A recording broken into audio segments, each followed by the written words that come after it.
Imagina cantar a plenos pulmões, com os olhos marejados, a música que vai servir de trilha sonora para sua própria morte. Uhum. E mais, imagina fazer isso de forma totalmente consciente, sabe? Ao lado de seus melhores amigos, horas antes de ser preso e executado. É algo de arrepiar. Demais. Mas foi exatamente isso que aconteceu na última noite de Jesus, antes da cruz.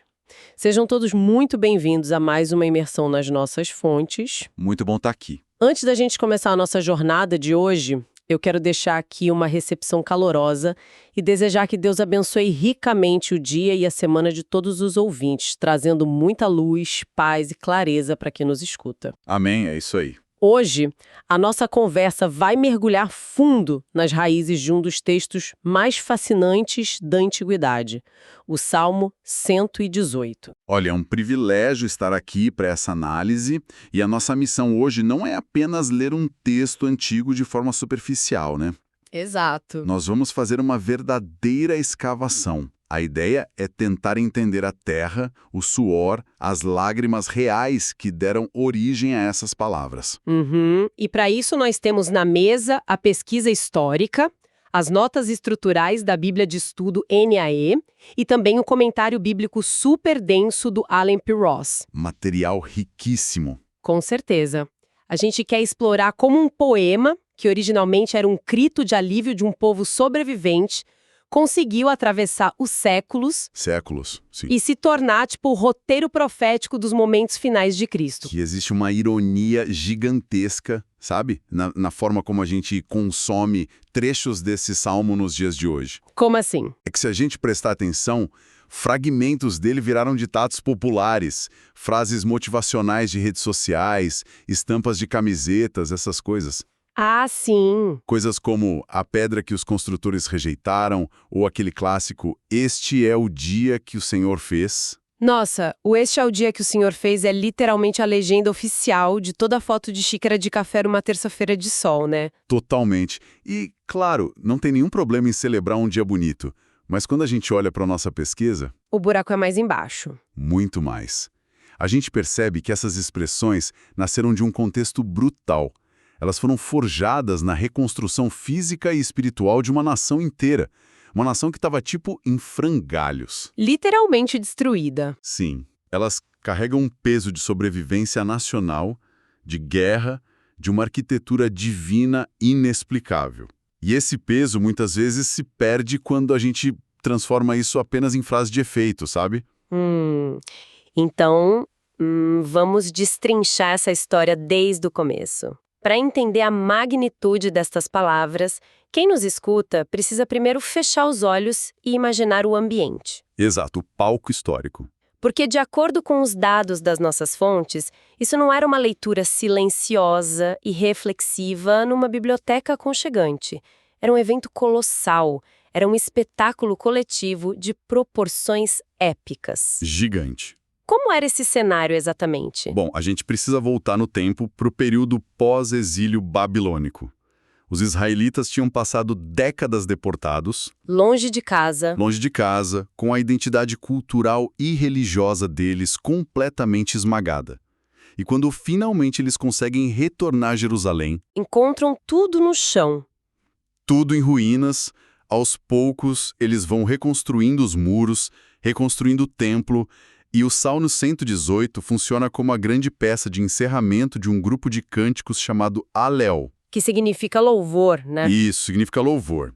É muito provável que esse salmo tenha sido composto para ser cantado na Festa dos Tabernáculos, marcando, a primeira grande celebração oficial após todo esse trauma geracional. Imagina o clima, caramba! Pessoas que cresceram ouvindo histórias sobre uma terra que não conheciam, agora estão ali, pisando nela, vendo os muros erguidos. A emoção devia ser absurda. Uma atmosfera eletrizante. Eu fiquei fascinada porque a própria estrutura do texto, logo nos primeiros 4 versos, reflete essa vibração, certo? Os registros apontam para uma natureza antifonal. É um canto responsivo. Exatamente. A dinâmica litúrgica era desenhada para envolver todo mundo ali presente. O líder, que possivelmente era o sacerdote ou até o rei, ele chamava grupos específicos. Uhum. Ele gritava para todo Israel, depois para a casa de Arão, que eram sacerdotes, e depois para todos os que temem o Senhor. E aí a resposta vinha com força? Com muita força. A cada convocação, a multidão inteira tinha que devolver a resposta, como um trovão mesmo, dizendo: sua misericórdia dura para sempre. Sabe do que eu lembrei, lendo isso? É impossível não comparar com a dinâmica de um mega show em um estádio lotado hoje em dia. Nossa, ótima analogia. Sabe aquele momento em que a banda tá tocando, a música atinge o clímax e o vocalista simplesmente para de cantar e vira o microfone para a multidão? Sim, e deixa a galera cantar. O estádio inteiro completa o refrão com uma força absurda, todo mundo em uníssono. O que o texto descreve é basicamente essa catarse, mas multiplicada pelo sentimento de um povo que achou que ia ser extinto da face da terra e agora está ali, cantando de novo. É uma imagem muito poderosa, porque o canto coletivo, do ponto de vista psicológico, é uma técnica de consolidação de memória e de identidade, sabe? Com certeza. O líder joga a verdade histórica no ar e a comunidade inteira legitima e internaliza essa verdade gritando de volta. Eles estavam reconstruindo quem eles eram através da voz. Mas olha, é justamente aí, depois dessa introdução de festa e de catarse em estádio, que o texto me deixa um pouco confusa. Por quê? Eu estava analisando os versos seguintes, do 5 ao 21, e a coisa toma um rumo muito sombrio do nada. Ah, sim, o tom muda. Muda drasticamente. O salmista começa a falar sobre estar encurralado. Ele usa imagens pesadíssimas de guerra. Diz que as nações o cercaram como um enxame de abelhas. E que queimaram rápido como fogo em espinhos. Honestamente, por que trazer imagens tão violentas e gráficas de trauma para o meio da maior festa do ano? Não estraga o clima? É uma ótima pergunta. E essa é a genialidade de como a poesia hebraica processa o trauma. Primeiro, a gente precisa entender essas metáforas que o Rosa explica no comentário. Tá, me explica essa das abelhas. Qualquer pessoa que já pisou sem querer num ninho e foi atacada por um enxame de abelhas, sabe que a sensação é de desespero absoluto. Sim, é apavorante. O ataque é simultâneo, vem de todos os lados, você perde a visão, a audição, é o caos total. E o fogo em espinhos? O fogo em espinho se refere àquelas moitas secas que dão no deserto do Oriente Médio. Quando elas pegam fogo, a chama sobe a metros de altura em questão de segundos e faz um barulho ensurdecedor de estalos. É aterrorizante, parece que vai consumir tudo pela frente. Mas queima tão rápido quanto acende, né? A moita vira cinza e o fogo acaba. Precisamente. É muito barulho, muito susto, mas tem vida curta. O que o salmista está fazendo aqui não é estragar a festa, ele está criando o contraste. Entendi. Na cultura antiga, o rei ou o líder frequentemente funcionava como uma personificação do país inteiro. Então, o eu do poema é, na verdade, um nós. O rei fala pela nação. Isso. Quando ele descreve esse cerco sufocante, ele está narrando a história de Israel cercado pela Babilônia, pela Síria e por tantos outros impérios. Trazer a memória do trauma para o momento da celebração serve para ancorar a alegria. Para não deixar esquecer de onde vieram. Exato. A gratidão só atinge sua força máxima quando você lembra exatamente do abismo de onde foi tirado. Ou seja, eles só conseguem gritar com tanta força que a misericórdia dura para sempre, porque ainda tem a marca das picadas de abelha e o cheiro da fumaça na roupa. Perfeito. É bem isso. Isso faz todo sentido. Mas olha, eu encontrei um detalhe na pesquisa, especificamente nos versos 10 a 12, que é simplesmente alucinante. Manda. Quando o autor fala repetidamente sobre destruir ou cortar esses inimigos que o cercam, parece que é uma raiz linguística no hebraico que vai muito além da guerra física. Ah, sim, você pegou isso nas notas. Esse é um dos detalhes teológicos mais profundos que encontramos na análise textual. O termo usado no hebraico original para cortar ou destruir os inimigos compartilha uma raiz estreitamente ligada à palavra usada para circuncisão. Calma, a circuncisão, o rito físico do Antigo Testamento. O próprio. Mas como é que cortar um exército inimigo se conecta com a marca da aliança de Deus com Israel? Confesso que isso deu um nó na minha cabeça quando eu li. É um jogo de palavras fascinante e carregado de teologia, sabe? No Antigo Testamento, a circuncisão física Era o sinal definitivo que separava o povo da aliança de todas as outras nações. Era uma marca de pertencimento. Certo. Mas quando o texto poético fala de cortar as nações inimigas no poder de Deus, cria-se um pano de fundo conceitual tremendo. Não é apenas sobre vencer uma batalha militar, entende? Uhum. É sobre Deus separando, purificando e preservando o seu povo em meio a um mundo totalmente hostil.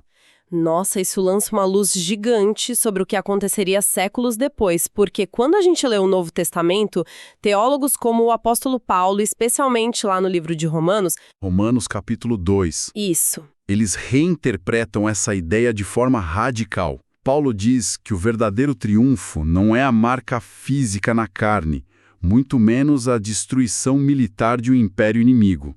Ele fala da circuncisão do coração. exato. A verdadeira marca de pertencer a Deus passa a ser uma transformação interna, um corte do orgulho e da autossuficiência humana promovido pelo Espírito. Que conexão incrível. As camadas de significado aqui são inesgotáveis. O texto nasce num contexto de sobrevivência militar contra impérios literais, né? E o vocabulário já prepara o terreno para a revolução espiritual do Novo Testamento, apontando para a derrota definitiva do pecado no coração humano. Essa capacidade que o texto tem de evoluir, de expandir o seu significado ao longo do tempo, me deixa muito impressionada. É a marca da poesia bíblica. E essa ideia de uma noção tão minúscula e improvável que sobreviveu e não foi cortada do mapa, nos leva à imagem central do Salmo 118. O ponto alto. Há um momento em que a metáfora muda da guerra para a construção, e é essa a imagem que mudaria a arquitetura da teologia para sempre. Chegamos aos versos 22 a 24. A famosa pedra angular. Isso. A pedra que os construtores rejeitaram, essa veio a ser a pedra angular. Eu li muito sobre isso nas fontes, e para entender o impacto, a gente precisa esquecer totalmente a engenharia moderna. Esquece tijolinho perfeito. Pois é, sem tijolos padronizados ou peças de quebra-cabeça de plástico. A gente precisa imaginar uma obra no mundo antigo. Era sujeira, pedra pesada, cinzéis, suor. Muito trabalho manual bruto. Os construtores iam esculpindo blocos de pedra e no meio do entulho tinha uma rocha que foi tirada da pedreira, mas que tinha um formato bizarro. Ela não era reta, não encaixava numa parede plana, de jeito nenhum. Para eles não servia para nada. Para eles era inútil, era só uma pedra esquisita no meio do caminho em que eles viviam tropeçando. Então eles a rejeitam, jogam no mato e pensam, isso aqui não serve para a nossa obra. E qual é a grande reviravolta da arquitetura antiga nesse cenário? A reviravolta acontece quando o mestre de obra chega. Ele olha para as duas paredes imensas que estão sendo erguidas e que precisam se encontrar numa quina perfeita. Para sustentar o telhado. Isso, para sustentar o peso gigantesco do teto. Nenhum tijolo reto serve ali. Então ele vai até o entulho, pega exatamente aquela pedra bizarra, cheia de ângulos estranhos, e revela que ela foi talhada especificamente para aquele cruzamento. Uau! A pedra rejeitada era a única coisa capaz de travar a estrutura inteira e impedir que o prédio desabasse. Essa é a verdadeira função da pedra angular. Olha, essa imersão na construção antiga traduz perfeitamente a geopolítica da época em que o Salmo foi escrito. Como o Allen Perros coloca, né? Exatamente. No mundo pós-exílio, quem eram os construtores? Eram as potências hegemônicas. A Babilônia, a Pérsia, o Egito. Esses impérios olhavam para o mundo como seu grande canteiro de obras. Eles que mandavam em tudo. Eles determinavam quem era útil e quem não era.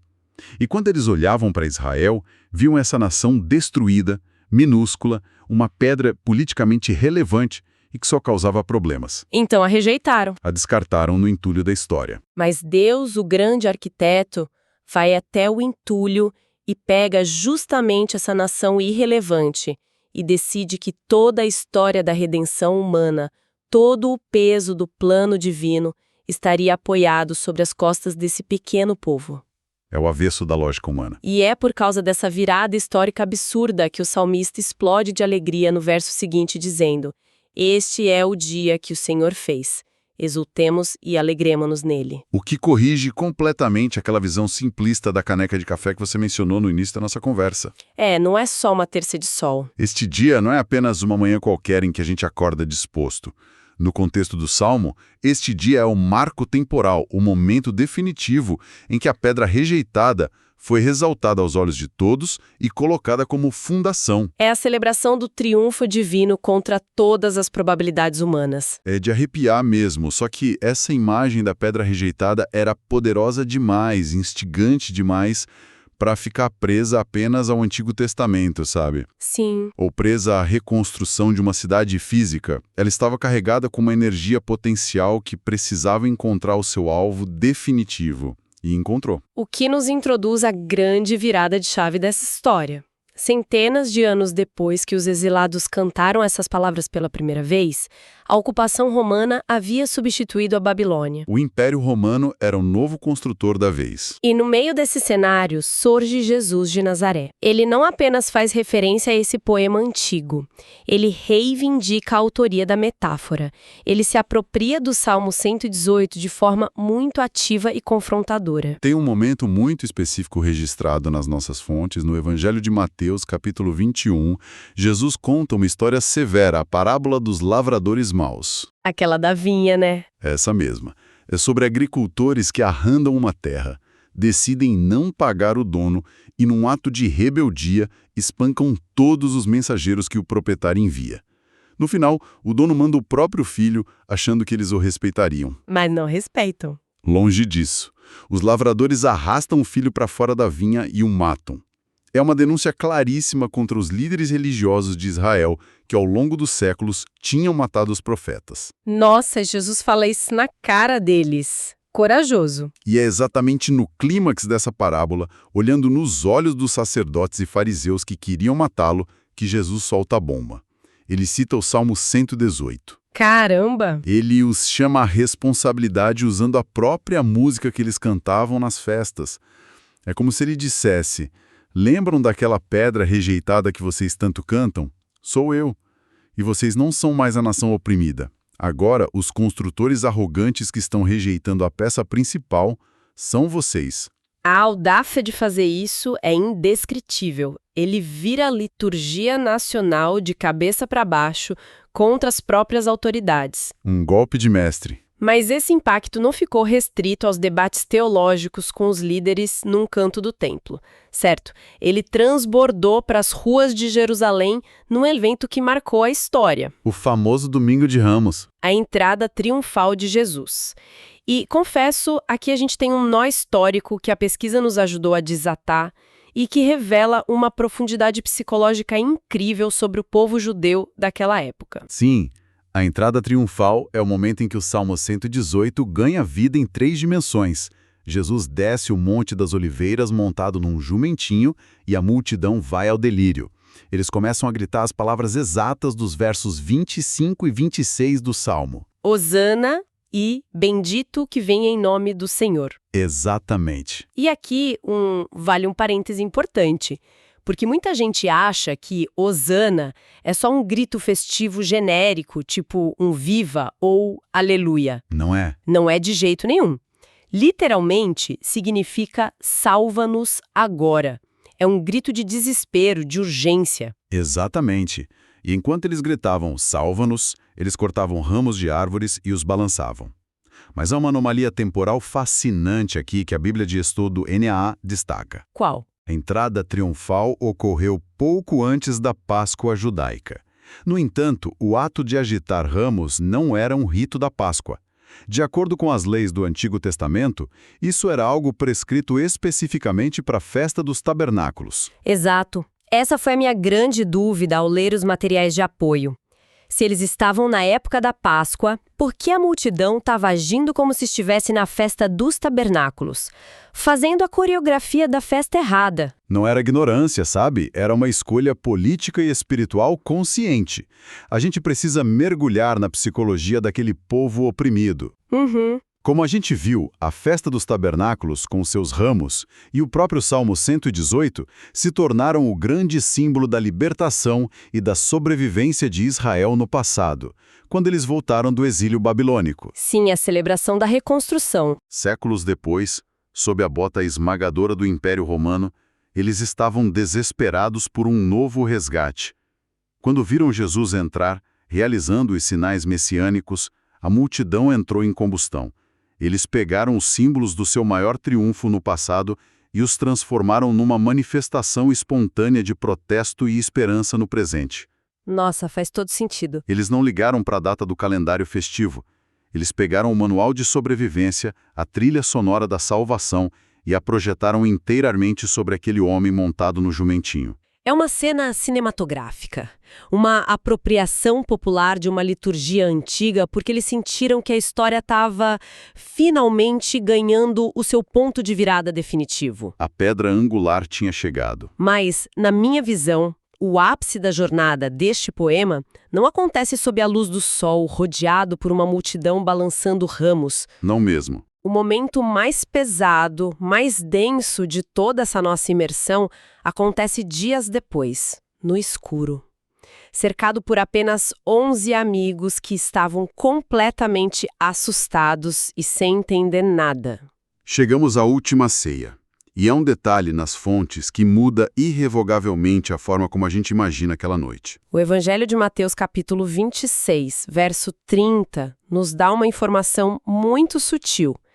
Diz que depois de comerem o pão e beberem o cálice, e antes de saírem para o Monte das Oliveiras, rumo à agonia do Getsêmani e à prisão de Jesus, eles cantaram um hino. Eles cantaram um hino. E como o Salmo 118 é historicamente a peça final e o clímax do alel litúrgico que se cantava na conclusão da refeição de Páscoa, a conclusão lógica e esmagadora que a última música que Jesus Cristo cantou antes de começar o seu processo de tortura e morte foi o Salmo 118. Pense no peso emocional e psicológico disso. Jesus está a algumas horas de ser massacrado. Ele sabe exatamente o que o espera, e ele ergue a voz e canta as antigas palavras hebraicas: "O Senhor está comigo, não temerei. O que alguém pode me fazer?" É indescritível. Ele também teria cantado: "Não morrerei, pelo contrário, viverei."